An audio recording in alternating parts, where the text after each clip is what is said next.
Okay, so last week you guys made a request, remember? Do we remember this request we made last week? On a certain soundbite?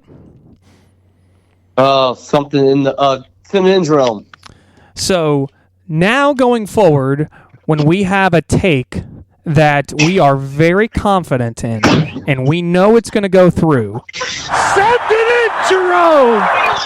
You're going to hear "Send it in, Jerome" from here on out. Now, we still have the hot take horn, but the take that everyone is going to hear going forward, it's the "Send it in, Jerome." Send it in, Jerome! I love that. A la Bill Raftery. So, enjoy the addition of that soundbite to our sound pad. And here we go. Bartholomew missed it. Oh, the follow! Nate Biddle! Been a career day. Zach Austin for the win! Fadeaway jumper, short. Colvin, come back! It counts! Miles Colvin out of nowhere! Hello, friends. Welcome back into another episode of the D1 and Done Pod. This episode brought to you by the official Mountain West SEC correspondents, the benefactors of the pod, the Hagen Hall boys. Make sure you give us a follow on our social media pages. You can find us on Facebook, Twitter, X, Instagram, and you can find us on YouTube. You can always send us your viewer-related messages to d1anddonepod@gmail.com. Wherever you find us by way of listening to your podcast, leave us a review. If we're not a 5-star pod, rate us 1 star like that one random person did who I have found, and I'm coming after you. I know where you live. Just make sure you sleep with your eyes open at night. But please leave 5 stars so we don't have to come after you. We are a 5-star prospect. We are getting $2 million in NIL from an undisclosed vendor. Just don't ask questions. It's coming through. Just expect it to happen in the next few days. I am Robbie Donahoe. Alongside me remotely is Nick Mills and Dusty Mills. If this is your first time listening into the pod, welcome aboard. We are so glad you're here. Dusty played Division I college basketball at the University of Kentucky and Ball State University, and his 2 former coaches happen to have 2 brand new head coaching jobs. So we will get a chance to talk about their ineptitude over the last week as well. And then Nick Mills and myself, we stopped in high school. That's where our journey began and ended, but Nick had much more success than me. So if we're talking about the basketball success hierarchy, it goes Dusty, Nick, and then yours truly.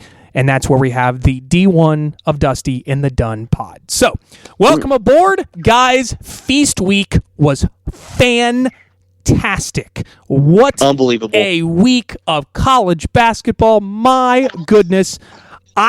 Nick, I'm just going to let you get started because as much as I want to talk about what my top story is, I think maybe the bigger story is kind of those highly ranked teams that we were looking forward to this year.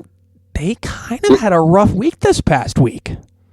Yeah, Robbie, like you said, first of all, Feast Week it rocked this year. Awesome. We'll talk more about Maui here later, but Maui was fantastic. That first day of Maui may have been one of the best Maui days ever, if not the best. It was amazing. Feast Week, there's chaos everywhere.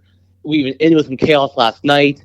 Yes, Robbie, the chaos comes from some of the preseason ranked teams off the slow start. So I have 5 teams for you. UConn, Zona, UNC, Creighton, Houston. By the way, it's funny you bring those 5 up. We're going to play a little buy or sell later in the show, and all 5 of those teams are on that list. So just keep that in the back of your mind as you talk about those 5.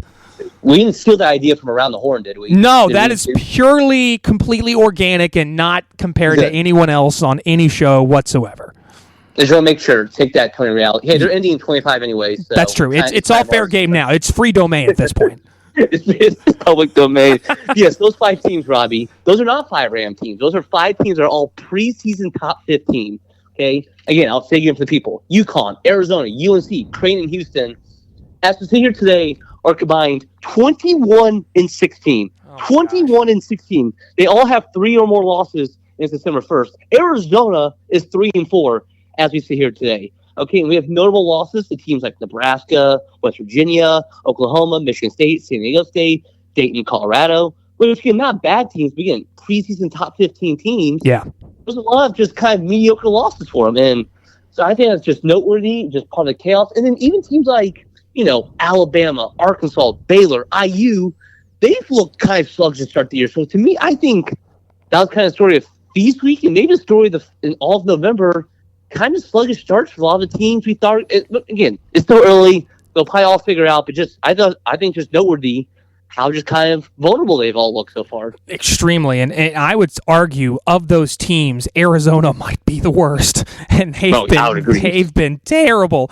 But again, I don't want to give up too much because we are going to play a little buy or sell later, a little bit later in the show with those teams. But all those teams you rattled off, maybe the most shocking was Houston last night losing to San Diego State. Wow, I mean that's a Houston team that's bringing back everyone besides Jamal Shed, pretty much.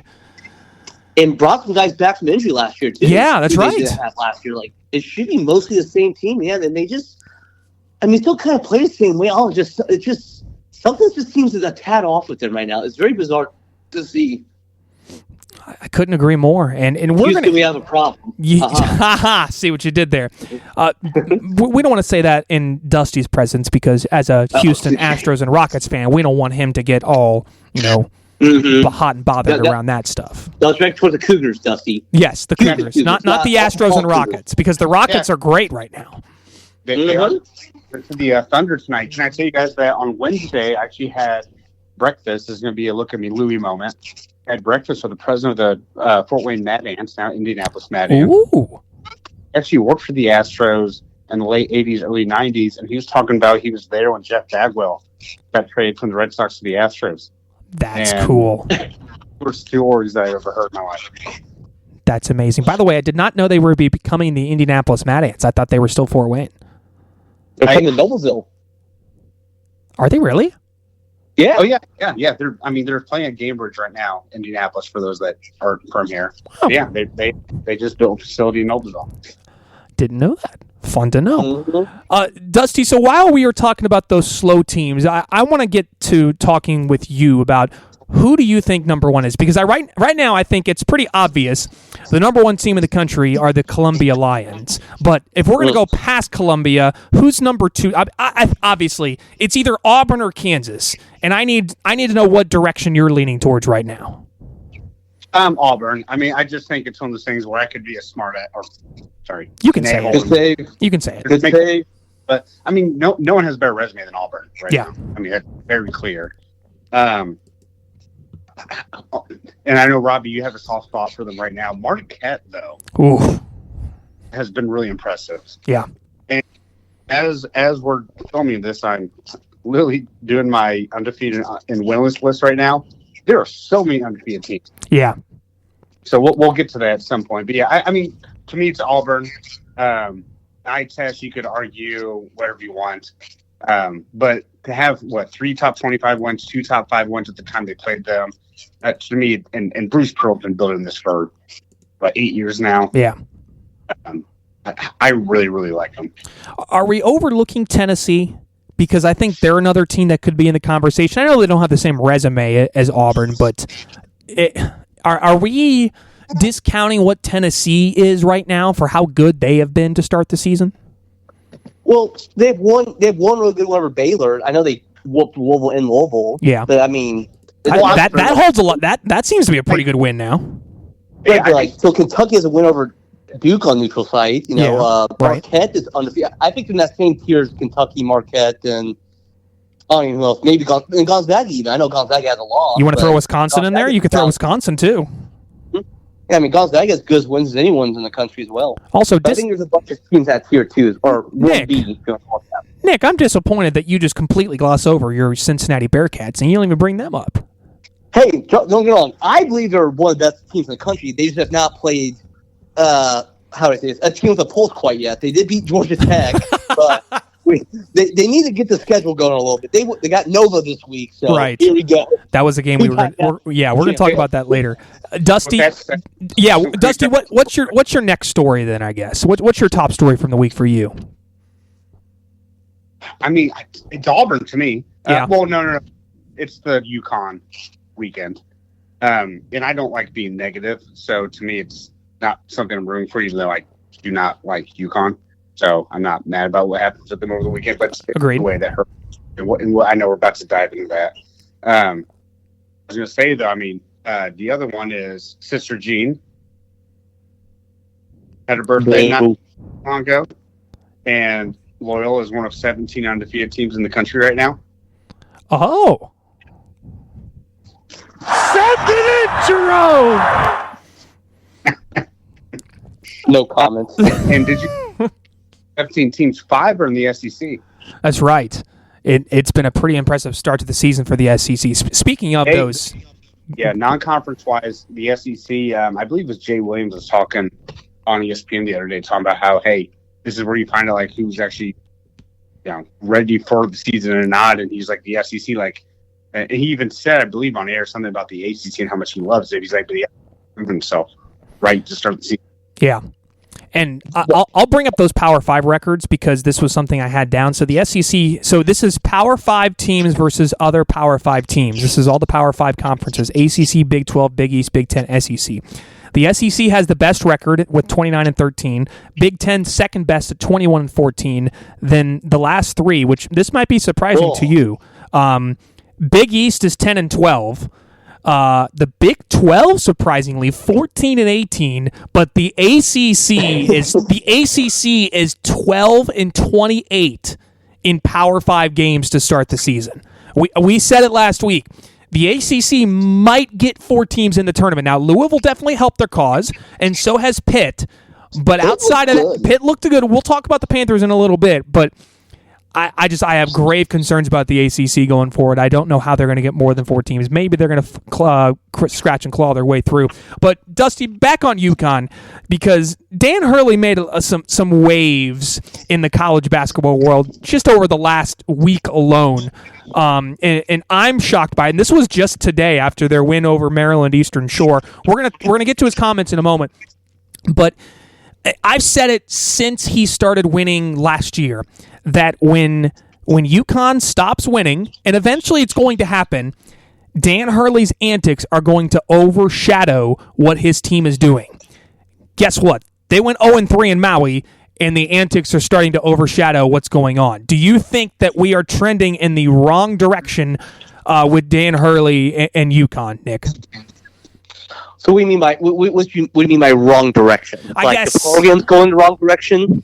Program, maybe Dan Hurley, trying to put this the best way possible here. Right, like our appetite for Dan Hurley. Yeah, it's. I mean, if he doesn't win and he continues acting this way, is this? Are we moving towards a trajectory where Dan Hurley would at some point maybe not be a college basketball head coach at some point? Yes, but again, I think it would take a lot of losing. Because again, this man did just win back-to-back national championships. But you see his NFL, if your distraction outweighs your winning, your competitiveness, they'll cut you out of the league. I know he's not perfect cut. But at that point, I think it would take 3-4 years of him losing and him acting like this for him to lose the media and the national families. Again, in general, I don't know if he's really that liked to begin with, honestly. So, is it really going to change? Has his approval rating really changed either way? To me, I don't think UConn's going to fire him either way. I don't think he's going to get in trouble. I really don't know where this goes other than, he probably just won't get the same love maybe from certain media members. So, I don't know. I just think having 2 natties in your back pocket, it's kind of hard to say anything too bad about it. Again, don't get me wrong. I cannot stand him whatsoever. I'm sure you have the soundbite, but what he said about not playing the MPEs, yes, him acting like a child during the first game, over the backs and all that. Which, by the way, the refs were on one in that Memphis game. I'll say that, by the way. They were. But again, he acts like a child. But again, it stinks. I mean, I think if he keeps losing again, I think we all might be done with him. But again, what does that really mean for him? Is he going to lose his job or anything? No. I think he's going to be fine no matter what. Can you imagine him being the head coach of the Los Angeles Lakers right now? No. I certainly cannot. You brought up a point, Nick, where he had an interview after the game today where they played Maryland Eastern Shore where he was asked about the trip to Maui, and in true Dan Hurley fashion, here's what he had to say. Unless I'm not coaching, maybe that I'm not doing another 3-game MTE again, and that moving forward we will only play home and homes and single game events, in big-time arenas. I don't think I'll ever do a 3-game MTE again, unless I'm not coaching here at some point somewhere else. There's zero chance. So there's zero chance that I will ever play another 3-game midseason tournament ever again. To go from talking about winning 3 championships in a row, chasing John Wooden's accomplishments, now you're taking your ball and going home. Is this not just the most petulant thing that you've ever seen from a head coach ever, Dusty? So I want to address the situation and not be too judgmental. Sure. I think it's very childish. And it's hard to say that because I dreamed of being in his situation, growing up. And so I'm trying to say this and talk slowly and not say the wrong thing. With that said, it's pathetic. And that's what I'm going to say. It's pathetic. It's absurd. He's given me as much as I love Cal Party vibes in a sense. Just admit, hey, we got our asses kicked. Let's move on. Yeah. I don't understand. I mean, the way that he acted in that game Monday night. I mean, you cannot. First of all, you can't use that word. You can't call an official an effing joke. That's it wasn't joke. Remember, it was a worse word than joke. What did he say? He said effing joke. Did he say something else? I thought it was effing R word. Oh, I didn't hear that part. I think that. Are you sure? I think that'd be a lot bigger news. I was gonna say I don't know if he went that deep. I know it was effing joke, but what he tried to cover it up.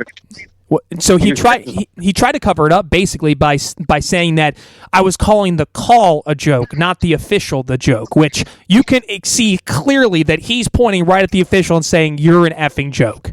So which he shouldn't do. I mean, there is a professional. You should never do that, regardless of how bad a call is. You should never say that to an official ever. Like that's unacceptable. You are a leader, right? Can I just say real quick? We are lip reading. Do we know for has anyone confirmed that 100%? I think he said it. I'm trying to be my journalism duty over here. Yeah, go ahead, Dusty. I think it definitely looks like he said it. Hell, it could have been an AI thing that someone sent me, but I definitely saw it. So R, which I'm going to repeat, and then that one was what I don't understand from him. Is so that happens Monday night, right? And then Tuesday, who's the Tuesday loss against? Colorado. Colorado, thank you. And there was a moment that night, and it was live on ESPN, where he's being held back by an assistant coach. Where it was one of those things where it was like let me at him, or hold him back. Yeah, it's like that happens in high school, and I don't. I said this last year, and I've tried to like him because he's successful. He's one of 4 coaches maybe to win back-to-back titles. Ooh, sounds. I don't know if it's 4, but yeah. Coach K won, in the 90s, right? So Donovan, Coach K, John Wooden, Harry Iba. And so Harry Iba, right? It's San Francisco's head coach, whoever that is. I was gonna say, so we got a couple more, but yeah, it's a very short list to say the least. Short list. And to present himself like that to me was pathetic. I said last year I would never want to play for him, and he just doubled down on that to me. So it's almost sad to see someone who's so successful be so unpresentable in the sense. He was even barking at some point, like at Penny Hardaway during that Memphis game. It seemed like where he was just yelling in his direction, and it is wild to see both ends of the spectrum on him. I've seen him like just dap up other coaches, and he seems like the nicest guy in the world, and everyone in the media raves about him off the court. Then when you get him in practice and when you get him in games, he's a freaking maniac. And you know what that is? What is it? It's just narcissism. Yeah. He thinks he's the most important person in the room every time he walks in somewhere, which is confidence as well. But right. It seems like that's what happened too. Like again, he's always been kind of a maniac. But again, once you win 2 natties now it just almost adds more. Like why does he have to listen to anyone now? He's like, right. I'm clear what I'm doing. So now he just acts like this. and I've made this comparison before because I've been around a lot of coaches covering basketball and football in the last decade or so. The only other coach I've seen that kind of have that streak to him, and they're very similar, is the head coach at EMCC, Buddy Stevens, who's the EMCC head football coach. If you've watched Last Chance U, you've seen what he is during games and then outside of games. He's like a completely different person. The best coaches can almost be two-faced in a way where they are one person in game and in practice and a completely different person outside of that arena in that area. And we've seen that with Dan Hurley now. If UConn doesn't get their act together and wins consistently, I know it's a crazy question to think about, but I would just float it out there that I don't think he's as bulletproof as he believes that he truly is, just in my opinion. But I'll send it in, Jerome. I'll throw that take in there as well. But that's what I mean. Obviously, I got to see Dan Hurley firsthand beating Purdue in the national championship, and it's not going to be sour grapes. UConn has been the best team in college basketball the last 2 years for sure, and arguably been one of the best, probably the best program in the last 30 years. But right now, I would say Dan Hurley is on a lot thinner ice than people will give him credit for, just for me. Fair enough, yeah. I still think it'll take a lot to really get. Again, I think just winning tops everything. But and I would say, Robbie, your point about the Buddy Stevens. I also want to shout out Frank Martin. So I feel like he always did a great job of being like cool head off the court. Again, he was a maniac on the court, but I think he never ever crossed the line. No, and that's respect that about him. And you could see that his players loved him too, because when you went to South Carolina or you go to UMass, you know you're going to get coached hard, but he maintains that intensity throughout everything that he does. It's not that he flips the switch and becomes a different person at different times during the day. Like Frank Martin is as intense of a character as you will find in college basketball, and that's why I have more respect for Frank Martin, because, I mean, he's going to get in your face and coach you hard, but he's going to be that way at all times regardless, and you can see his players love him for that and respect him for that. So that is a good comparison, though, that Frank Martin, you bring that up. Other stories of note from the week, I'll run through a few here. I think we'd be remiss if we didn't start talking about what the heck just happened with IU and Atlantis. Woo. I mean, they made up for it beating Providence, but it's a very below average Providence team. This is coming again from a person who thinks that IU is extremely talented. Has this team changed at all from last year to this year? Yeah, it's just all the same concerns, man. I don't know same what to say. things. Like, again, it's just all the talent in the world. I still think it could be really good. I was glad they at least showed some fight to end it, to have some pride back to 0-3. But that Louisville second half, they gave up the second half against Louisville. Completely gave up. Lifeless. It's just this whole thing. Like, we like all the talent. Can the coach just figure it all out? And gosh, it's just, you can't ask for a much more disappointing start than IU than they had. It feels like Miles Rice and Luke Goody are the only two players that actually care at all about what's happening with this team. Malik we knew a little bit more. Mackenzie Mbako, I saw him walking back on defense multiple times in that Louisville game. Umar Ballo, what are you doing? Trey Galloway's too busy playing poker. Who else am I missing? Bryson Tucker, he is what he is. Gabe Cupps is Gabe Cupps. Gabe Cupps is Gabe Cupps. It seems like this is the same song and dance with this IU team. They're going to pay millions of dollars for this roster, and they're going to be good enough to make the tournament, but that's about it. And it's too quick to make a rash decision on this team just by losing 2 games in Atlantis in the month of November, early December.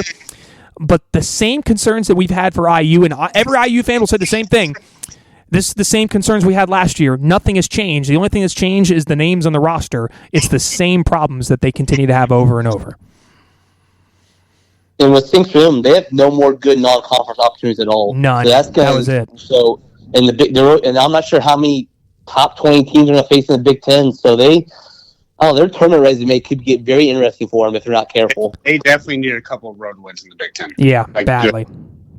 Yeah, they're honestly, they need to win at Purdue this year. That's a game they desperately need. I don't know if they play at Michigan State, but that would be another one they could probably use. Well, they go at. I'm looking at. They go at Wisconsin, at Ohio State. Okay. So get some of those at Michigan State, at Oregon. So they'll have some chances. I mean, you got to go. I mean, and then throw at Purdue there. I would say you have to go above 500. You got to go 3-2 in those 5 games. Mm-hmm. And if you don't, you're Is their best current win is Providence on a neutral site. Like that's their best win. I'm not sure how that's going to change anytime soon. It's not, and that's definitely concerning going forward for IU. So they don't look well coached. They look like they have all the talent in the world, but they've got so many other question marks. 3-point shooting still has become a major problem, and just effort in general. I mean, Louisville just took them out behind the woodshed and just outplayed them in every asset. It was shocking. We mentioned Houston was the other shocker, losing to San Diego State. The Cougars are 4-3 to start the season, and I know they've played a decently tough schedule, but my gosh, we were not anticipating seeing that. Worst start since 2011. Jeez, that's shocking. Currently their best win's Notre Dame. Like they've lost to every decent team they played. I mean, they'll get some opportunities in the Big 12, but yeah, that's another big issue, big problem for sure. Mm-hmm. Some other under the radar storylines and questions. Michigan absolutely boat raced Xavier. It has not taken long for Dusty May to get Michigan going, and it was very impressive. Pitt won on a crazy buzzer beater at Ohio State. Where the guy who made the game winner brandishes a weapon at the end. Can we please stop doing that, guys? Just stop doing that. It's not a celebration. It's not cool. It's pathetic. Also at the moment, Xavier 22-20 over South Carolina State at the moment. Yes. Oh, yikes! Weapons on the court. Okay. Boy, Arkansas. This looks like a run it back. John Calipari team. Has anything changed with and Arkansas fans look like they're ready to already be done with Cal. I mean, Illinois could not miss. Like Illinois was on fire in that game, but Arkansas just looked overmatched. It reminds me a lot of Kentucky games just past against non-conference Power 4 opponents. They don't get blown out. They don't win. They're always just kind of down 9 to 10 points the whole game, and just kind of how it felt again. Just kind of just at arm's length the whole point. But I will say, shout out to Thiero. He's awesome. He played great. He played so hard. So I mean, he has had a big jump from last year to this year. He's honestly playing like a pro right now, and that's absolutely. It looks like NBA talent at this moment. Yeah, and that's been pretty impressive to see him take that big jump. Chris Holtmann and DePaul are 7-0. I know they almost lost to Southern Indiana, but they're still 7-0, so that's a big deal. Arizona State, don't look now, but Bobby Hurley's Sun Devils, they are a good basketball team. Their only losses to Gonzaga, if I'm not mistaken. They continue to play really good. Seton Hall. Go ahead. Robbie, are you team Bobby over Dan at this point? All day, every day. Meet Bobby over Dan Hurley every single time. Seton Hall lost to 1-8 Monmouth at home. Yikes. The Shaheen Holloway dreams are fading quick at his alma mater. The Rutgers talent level looks to be like a big deal. Sorry, go for it. I believe Monmouth was 0-8 going in. They were 0-8. Yeah, that was their first win. Oh, my gosh. Even worse. Of these 6 winless teams that we're going to get to. Well, so let's turn it over to you guys. There's one other team I'm going to mention before we move on to other results that stand out. But, Nick, any other storylines that I'm missing from this past week? Oh, yeah, the one we missed was Kansas did beat Duke. We did, yes.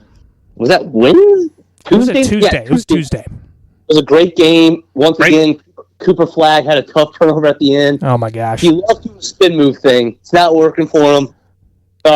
Dusty's boy, Dickinson, got thrown out. A grown man bullying other kids. You hate to see it. He's the white version of Draymond Green. Can we be honest about that? That's somehow insulting the Draymond, I think. I think it is, unfortunately. But, I mean, like, he's always doing dumb stuff. It's just, gosh, you're such an idiot, Hunter Dickinson. He's 24 amongst like kids. He's really like a bully. Yeah. He's a bully. Get a job, pal. Get a job. Get up, learn in the buddy. Year-olds. I mean, well, gosh. Anyway, yes. But Kansas, that was a good win for them. And, yeah, Knipple had another rough turn at the end. So, yeah, good one for Kansas. Shire, LOL. Yeah, good one. Kansas, you mentioned, they have a case to be number one as well. I know we talked about that earlier. Right. Yeah, I'd say Auburn definitely 1, Kansas probably definitely 2, and then after that you can make a case for maybe Marquette. I got to walk back more comments from what I saw in Maui. Iowa State looks freaking awesome. If it wasn't for that second half against Auburn, Iowa State looks like the real deal. And the problem with them has never been their defense. It's been, what are they going to do offensively? Keyshawn Gilbert was unstoppable in Maui. Unstoppable. He was so good. If he can get any kind of an outside shot going, like Taman Lipsey gets all the credit, but Keyshawn Gilbert needs to be getting more talked about as one of the best guards in college basketball. Iowa State looked legit and for real. So that's a team that I'm going to probably put in my top 10. Even though they lost to Auburn, they still finished 2-1 in Maui. I think Iowa State is very, very good. Dusty, anything else from the weekend, or are you going to give us some fun news or fun stats from the week overall? Well, I know actually the team I want to talk about still is they've lost 4 of the last 5. Arizona is now 3. They play Southern Utah next week. Southern Utah is 7-2. I was going to bring that up later. Yeah. Yeah, I would not. And they have UCLA right after that. So I said last Sunday that Arizona needed to get out of my life. I'm double downing on that. Oh, I'm triple downing on it. Yeah. Send it in, Jerome! Simon says, get the hell out of my life. Thank you, Miles. Odds of the container right now, and I can eat this take in March if it comes there. But only team in the pack in the Big 12. Only team in the Big 12 with a losing record. Wow. Oof.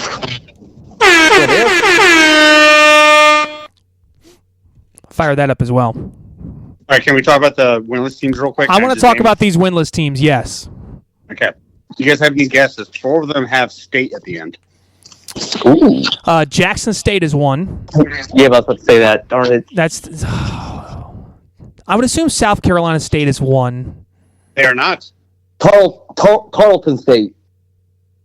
Oh, Tarleton State, yeah. That one crab?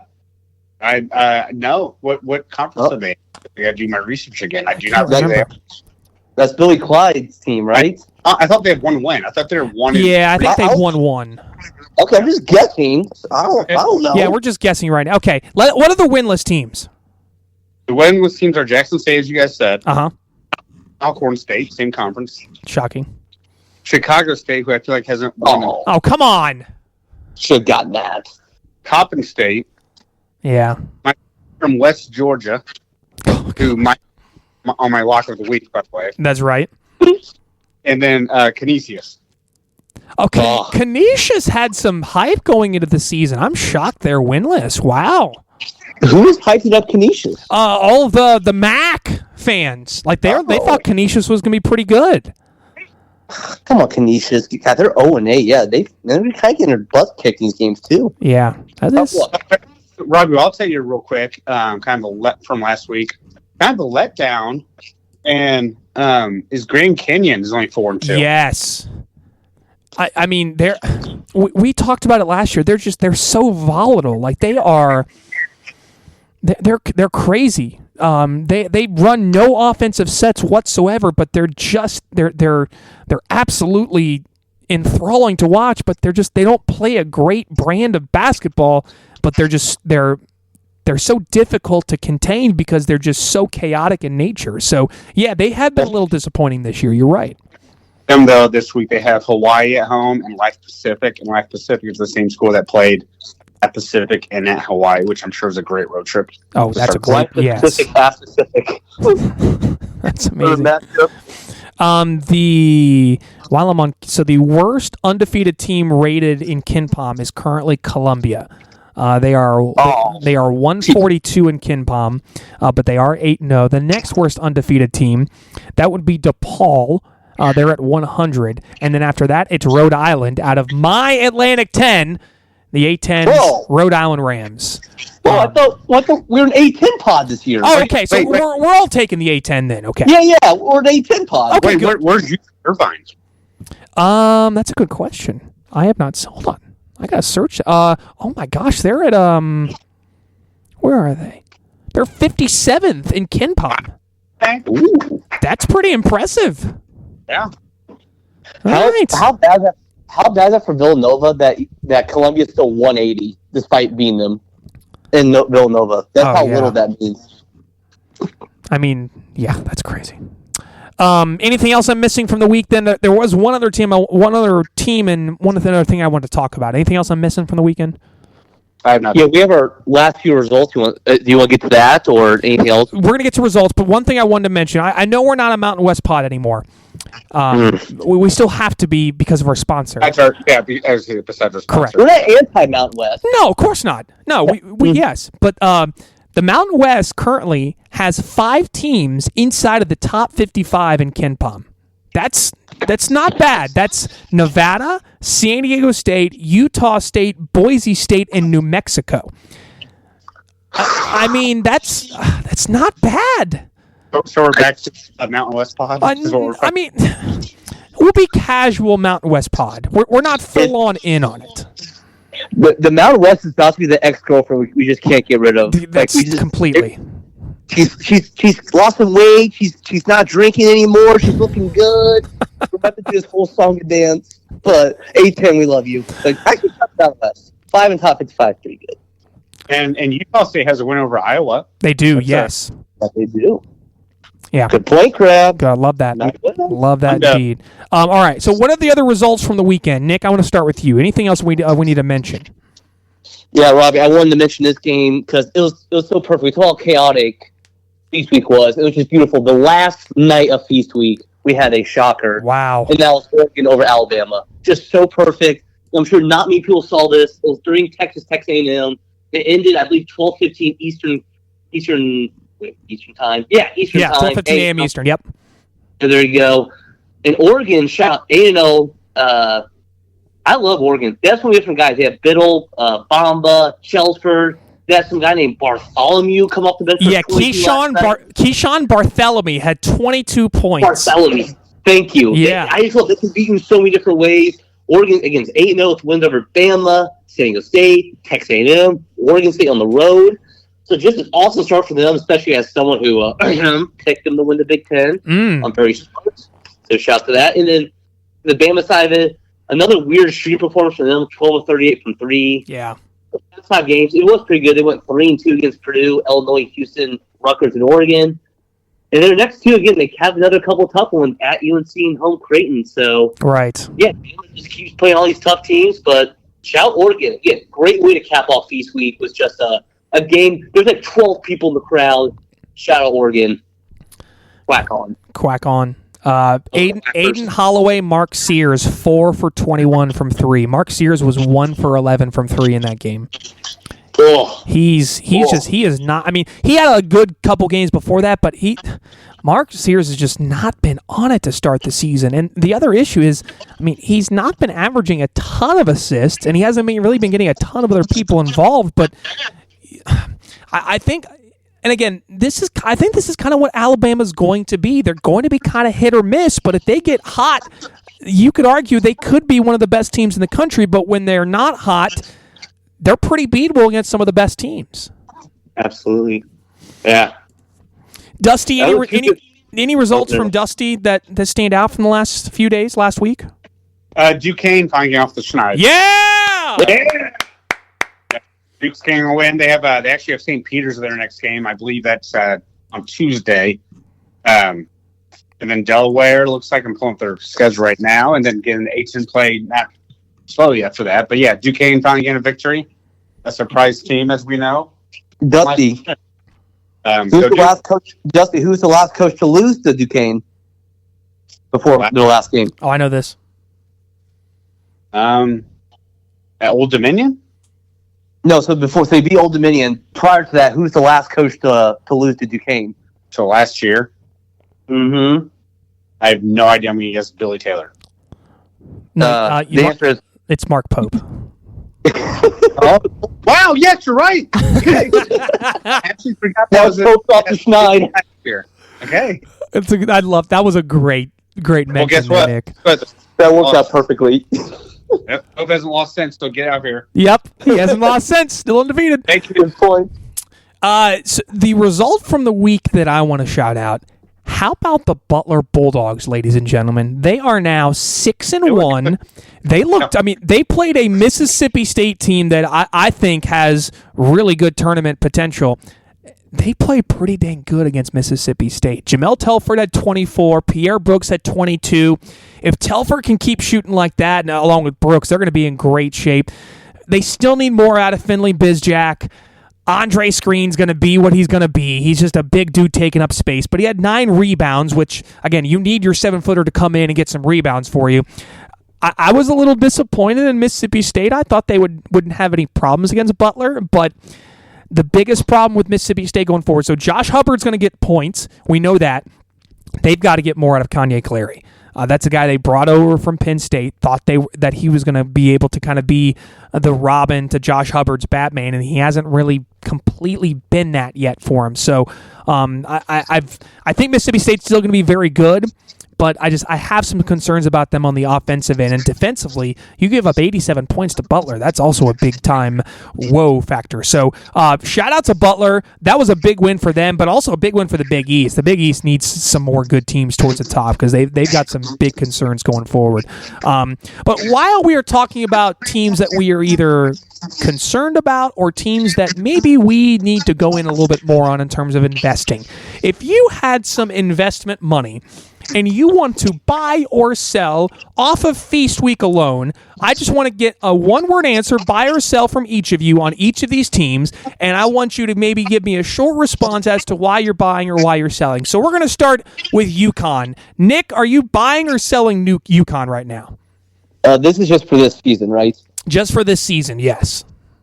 Sell, because this is what UConn does. Either win the Natty or they suck. So I'll follow the trend. Sell. Couldn't agree more. Dusty, are you buying or selling Houston? Ooh, sell. Why? Sloppy to watch. Ooh, sloppy. Not like sloppy. I like that. Good. That's a great word to say, sloppy. Iowa State was the third team, and now I'm on to me. I'm buying Iowa State. I'm buying so much. I'm buying so much of Iowa State. Throw them in with Marquette. Teams that I was hard on to start the season. I am in on Marquette and Iowa State. I think both of those teams have Final Four potential. They look that good and look like they have that kind of a team this year. You were what on them start of the year?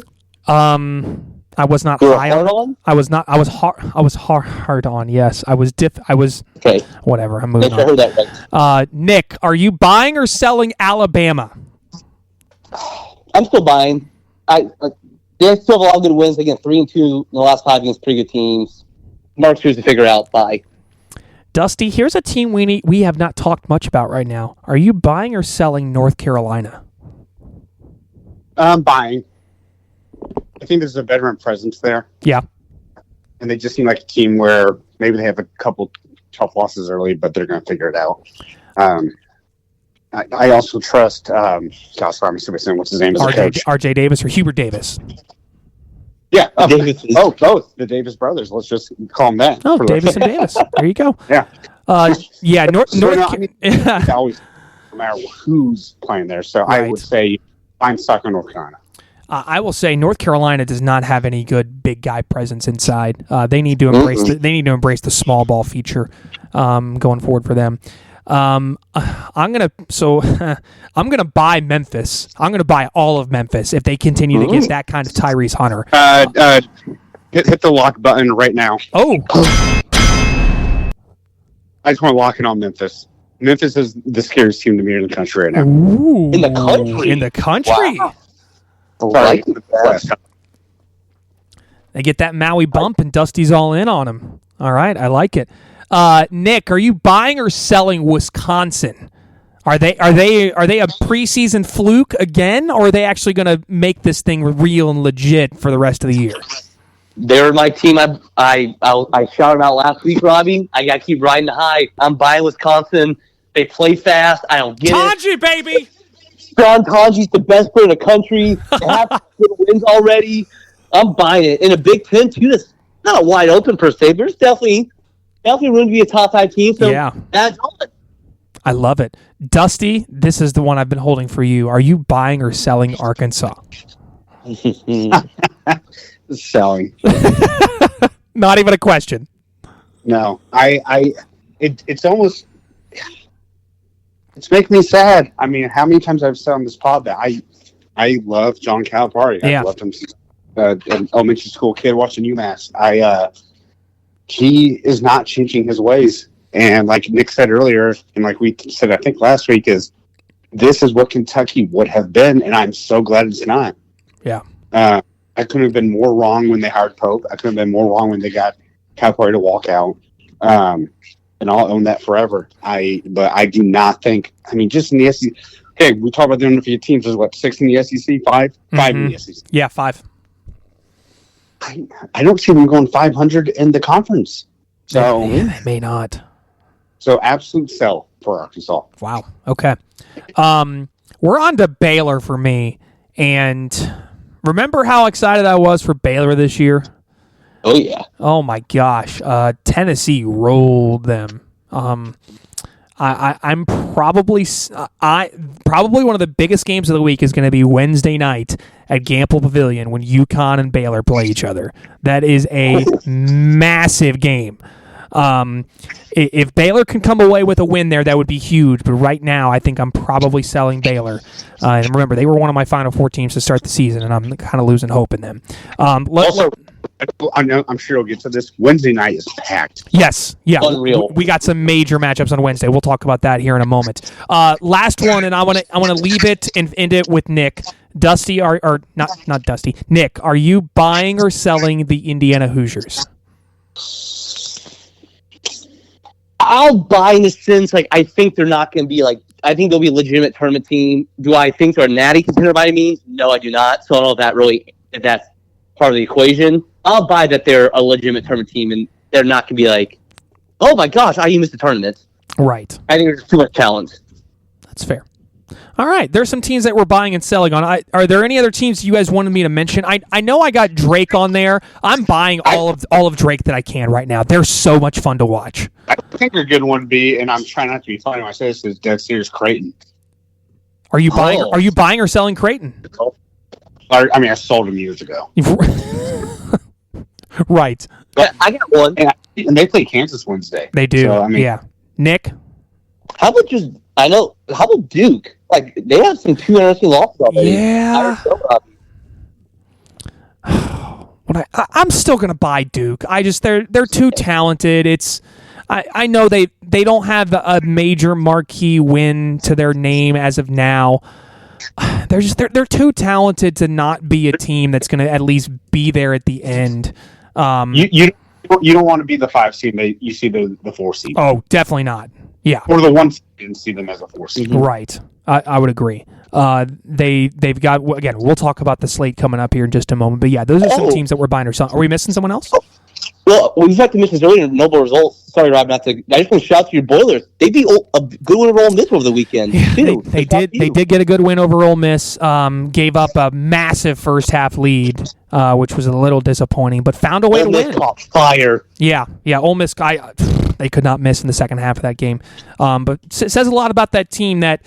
Again, Matt Painter is changing kind of how he operates because the 7-footers that he has are guys that are either young or inexperienced or just not up to the talent level they need him to. Will Berg did not play against Ole Miss. Raleigh Burgess has played very little because he's a freshman, still getting used to the game. So now they're depending a ton on Trey Kaufman-Wren and Caleb First, and those guys. I mean, Trey Kaufman-Wren's been awesome. He's been first team All Big Ten worthy, and Miles Colvin. His jump from year 1 to year 2 as someone you can depend and rely on in big moments, man, he had that game winner against Ole Miss. That was huge. I'm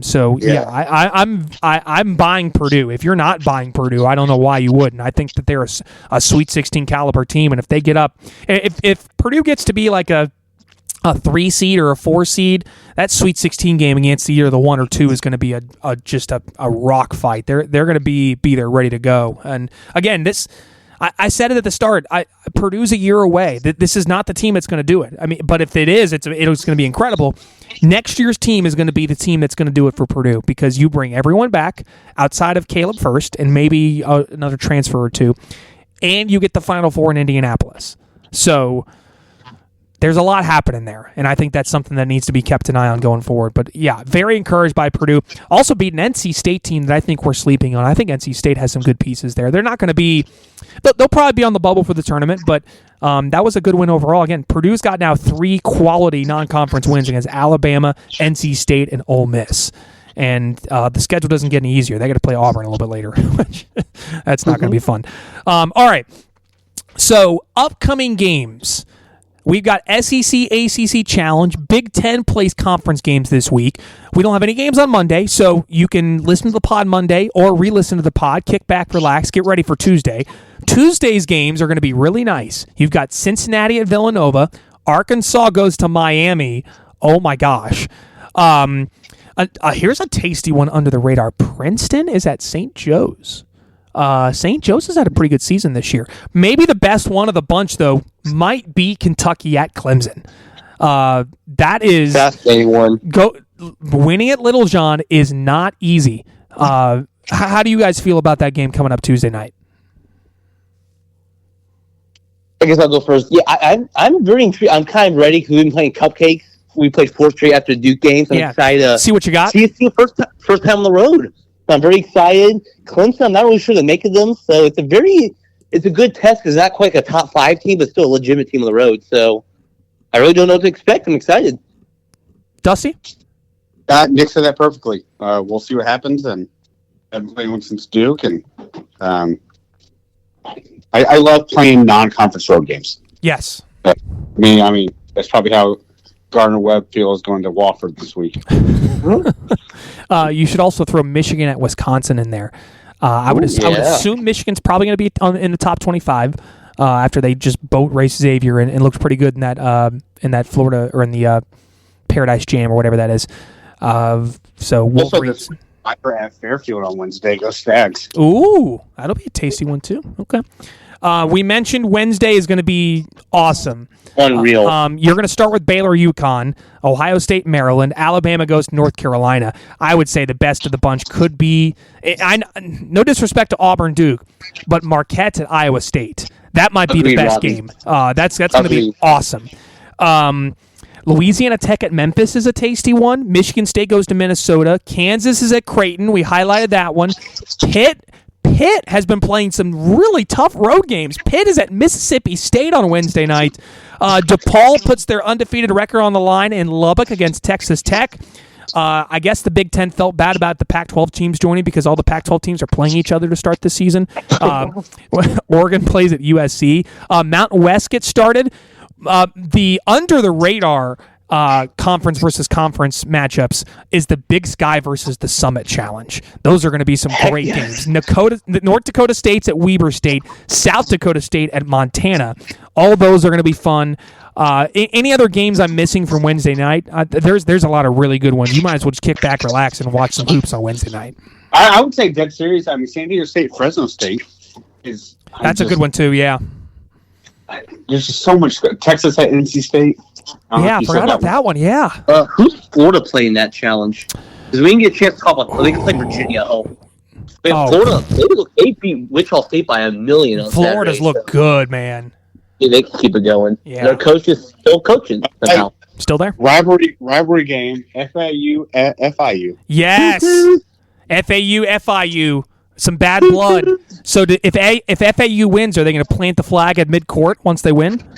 Oh, Robbie, we'll talk about planting the flags and the funnies later. Boy. I'm so excited to get to that. They should, by the way. Can't wait. On to Thursday, Purdue plays in probably one of my least favorite college basketball venues. That is the Mausoleum. That is the Bryce Jordan Center in State College, Pennsylvania. Purdue has to play at Penn State on Thursday. Nothing good ever happens at Penn State and a random night during the week playing basketball. Nothing good ever happens. I don't feel good about it. Drake plays at Valpo. That's a Valley Conference game. Drake, again, still undefeated. The Anteaters, UC Irvine, putting their undefeated record on on the line against Cal State Bakersfield. Roadrunners are always tough, so that should be a tasty one as well. Friday, 2 games to watch. Illinois is at Northwestern. Great rivalry matchup there. And then High Point hosting North Texas. North Texas has been challenging themselves on the road. They played at McNeese last week. Now they go to High Point. Always a tough place to play with their new gymnasium. So those are going to be good ones. And then Saturday, lots of good ones here. Big 5 Classic in Philly. You got Temple, LaSalle, Drexel, St. Joe's, Villanova, and Penn all playing. It's Villanova. Awesome. Sorry, Villanova. It's going to be rough. Princeton plays Furman. Rutgers, Ohio State. Wisconsin goes to Marquette. We mentioned Southern Utah's at Arizona. If Arizona loses that one, start pressing the panic button. Vermont's at Yale. Northern Kentucky at IU Indy. The Jaguars are 4-5, y'all. They've won 4 games this year. Let's go, baby. They're rolling. UNLV's at Creighton. Purdue out of the game. I hate you. Butler's at Houston. Colorado State at Colorado. Kentucky, again, this is a big week for Kentucky. You got to go to Clemson, and then you have to go all the way up to Seattle and play Gonzaga in a basically neutral site home game for the Zags. So we're going to learn a lot about Kentucky this week. Any other games I'm missing from this upcoming week? There's all sorts of great matchups on the table. I don't believe so. Wednesday's going to rock, and it's just we're really feeling like starting in the swing of college basketball. It's great. Yeah, starting to wind down college football, now turn our attention to college hoops. Yeah, it's going to be a great week of college basketball.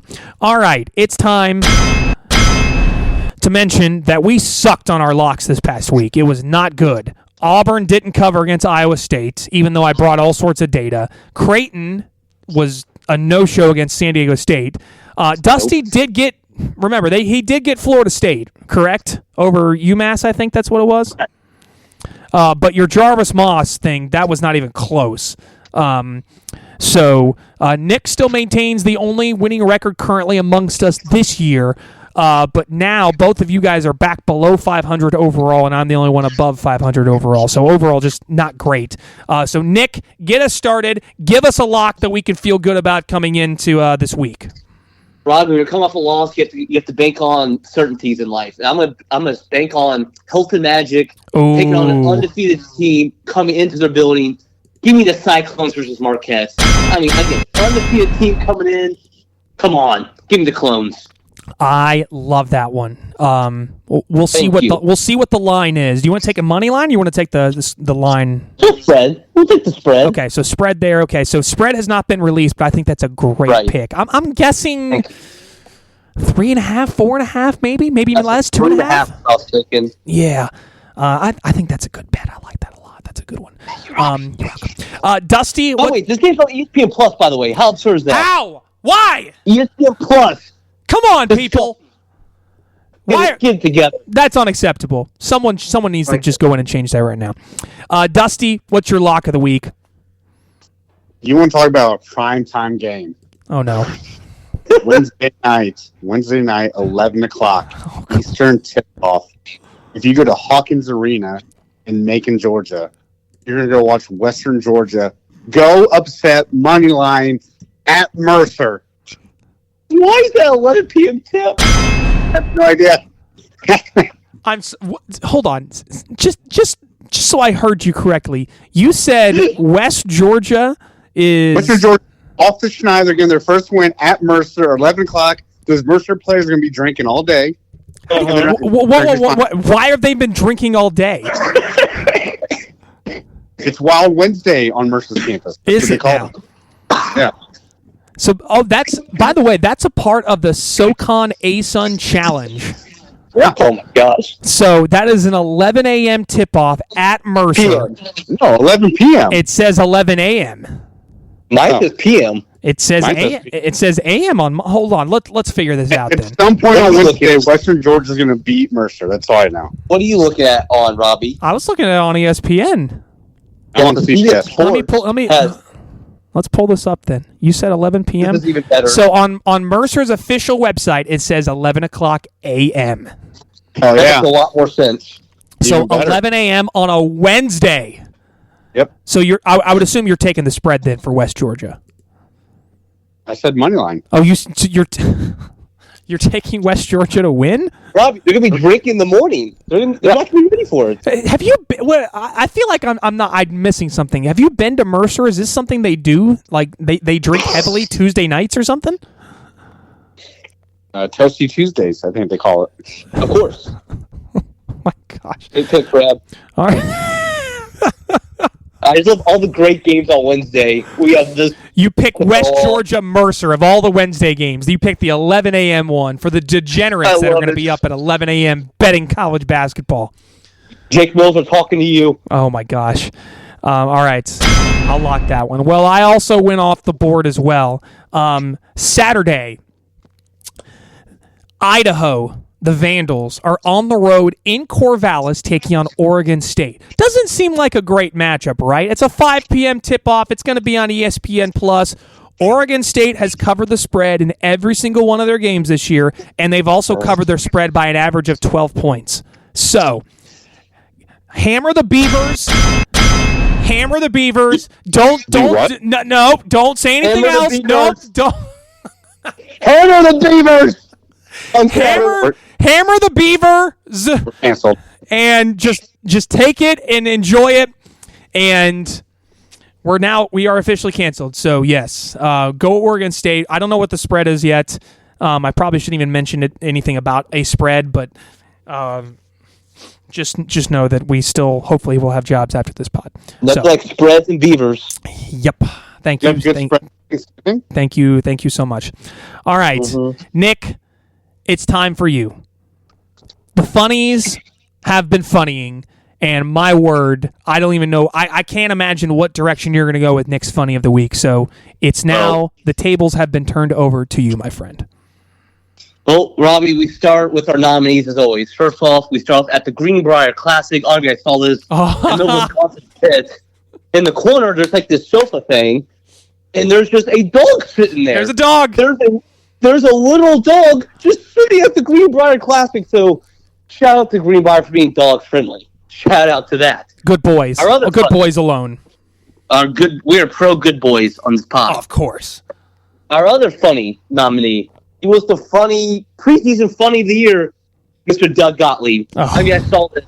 He tweeted out his daily schedule on game days. Let me just read this to you guys real quick. 10 a.m., shoot around. Noon, arrive at hotel. 2 p.m., tape podcast, as D1 men's coaches tend to do. 3 p.m., live on the Doug Gottlieb Show. 5 p.m., he's off the air. 7 o'clock, we're at tip-off versus Ohio State.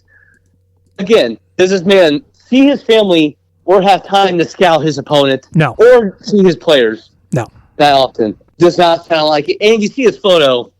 Doug Gottlieb's eyes look bloodshot. I don't know how to explain it. He looks so tired. He looks like he needs 12 hours of sleep. Show Doug Gottlieb. He is so freaking funny. He's just joining a podcast and a radio show doing all of this. And should mention that Green Bay currently in last in the Horizon League at 2-6. Oh, no. Oh, no.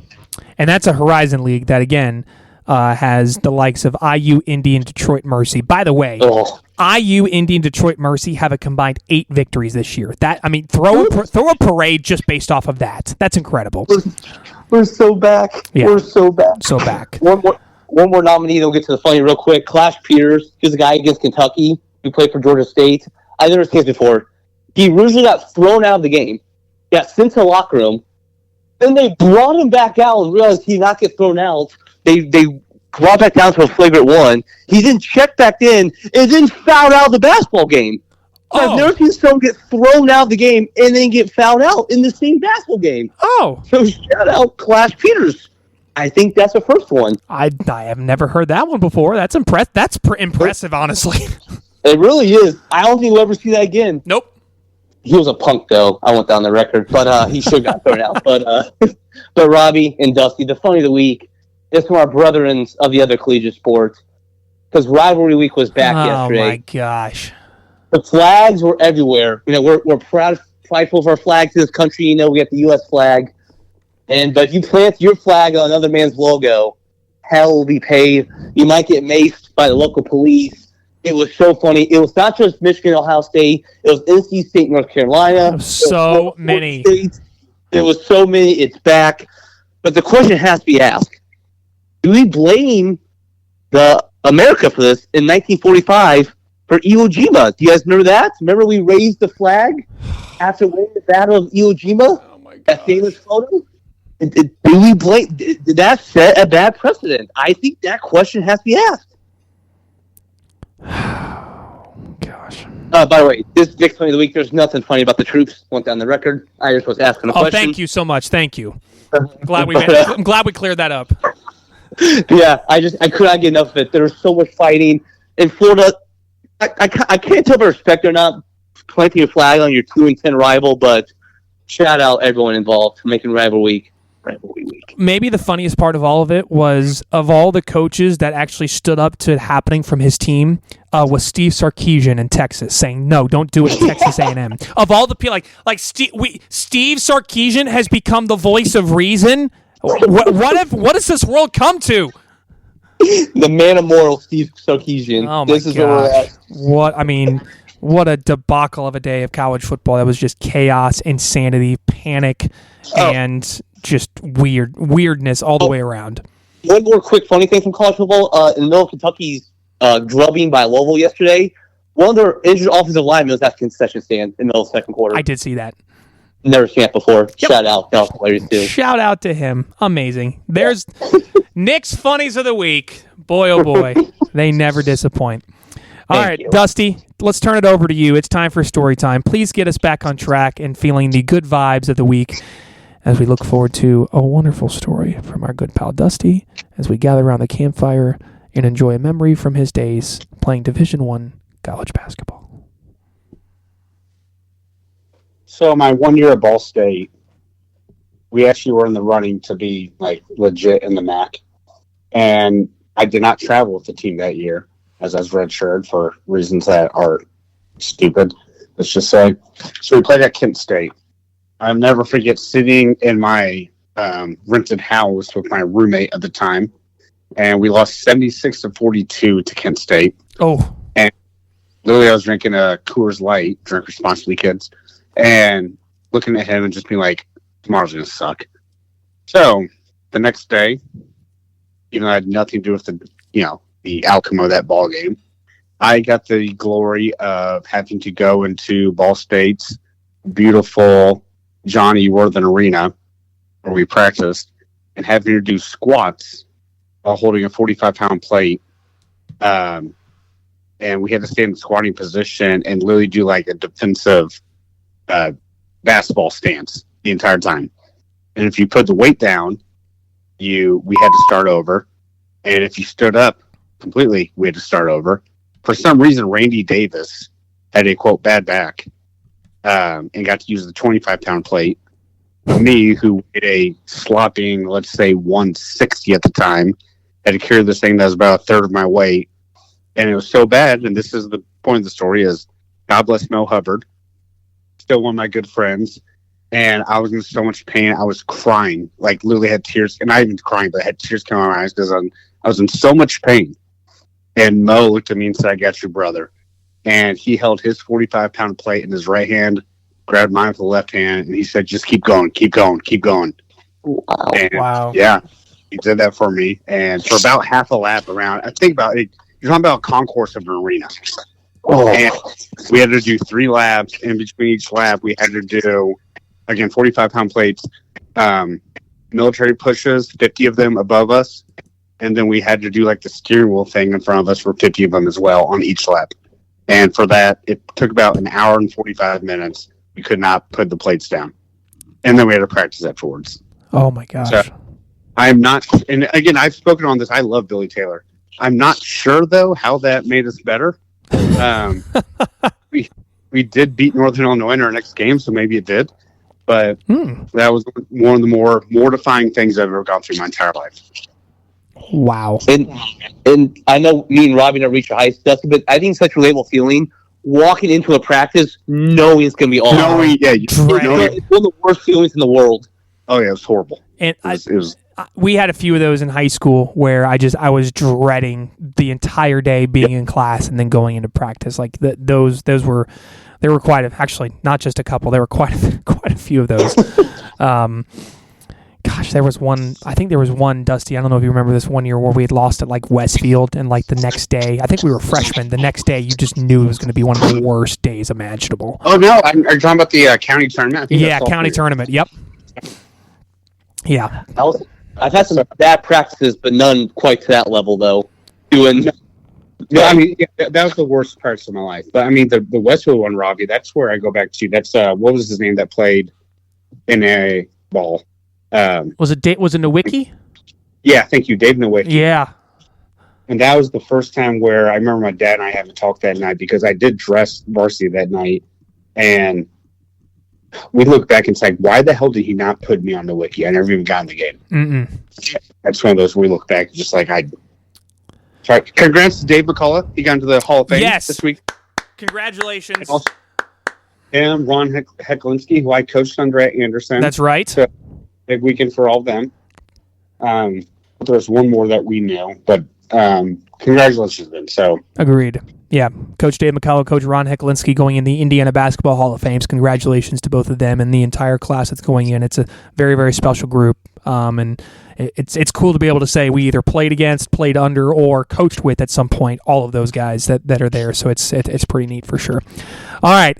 That will just about wrap this episode up of the D1 and Done pod. I'm not wrapping it up yet. You just wait, okay? Just be patient. Nick, any last news and notes, any shout-outs you would like to finish it up on? No, I know we have something else we're going to get to, but shout out my dog Disney. She's been on my lap this whole podcast, so shout out to her. No, well, we're hammering beavers all the way around. All right. Dusty, you've been waiting for this. Your final shout-out, last news and notes. My shout's to Nathan Helmanowick. Most people know him as Nat Holman. So he was the coach of that CCNY team that won the NCAA and NIT in 1950. Oh. Just want to shout out to him. He unfortunately passed away in the Bronx in 1995. He was also on the original Celtics, which is not related to the Boston Celtics. He was known as a gifted passer and excellent floor leader. He was a prototype of later playmakers, so a la Magic Johnson, maybe. And I was looking at his record. He never had a losing record in his 15 years at CCNY, which, by the way, their nicknames went from the Beavers. I was about to bring it up. Their nickname's the Beavers. How appropriate is that? That's part of this call. And sorry, I was there. I'm wrong. He was there for about 25 years. And he ended up passing away at the Hebrew Home for the Aged in Riverdale section of the Bronx. And he is in the International Jewish Sports Hall of Fame. How about that? So there we go. He also found Camp Statico in 1921, ran the camp until he sold it to his niece and her husband in 1964. Wow. So Nat Holman, shout out. Who did 421 wins, Nick, just one off what you wanted. I know, right? I mean, well, the question has to be asked: was he part of the point shooting scandal at CCNY? I just saw earlier. He was a part of it, but was acquitted of all charges. Heck yes. Yeah, the investigation cleared Holman of any wrongdoing, so you were correct on that front. Yeah, you want to hear something rivalry-wise? He actually played for NYU. Wow. Oh, wow. Yeah. Wow. Who did CCNY beat in that national championship game? Trivia of the night from the 1950 national championship game. No idea. 1950, right? Mm-hmm. I'll go Dayton. Not I'm Dayton. Say West Virginia. Not West Virginia. How about the Bradley Braves in 1950? Okay. Bradley coached by Forty Anderson. That his real name was Forrest, but he was called Forty, Forddy, was the head coach of that Bradley team, and he was born and raised in Gary, Indiana. Okay. We don't have nicknames like that anymore. We need to bring those back. This is wild. So this guy who coached Bradley, so Gary, Indiana native, was recruited to Stanford by Indiana native Everett Dean. Anderson was 40 Anderson named All Pacific Coast after the 40-41 season. After Pearl Harbor was attacked, he joined the U.S. Navy, spent 2 years at Great Lakes Training Facility, where he played basketball for none other than Tony Hinkle, the name of Hinkle Fieldhouse. Wow. I swear. Every time we do this, I feel like we learn something new and fun about college basketball that I just did not know. So, Dusty, you are doing the Lord's work, my friend, on this. Thank you. Well, before we wrap this one up, my last shout-out is going to go to the late, great Lou Carnesecca, one of the great college basketball coaches of all time. Unfortunately, Lou Carnesecca, the longtime head coach at St. John's, he passed away at the age of 99 yesterday. Truly one of the great figures and men of the game of basketball. Coached at St. John's for nearly 30 years, took him to a Final Four back in '84, put together some great teams, great memories.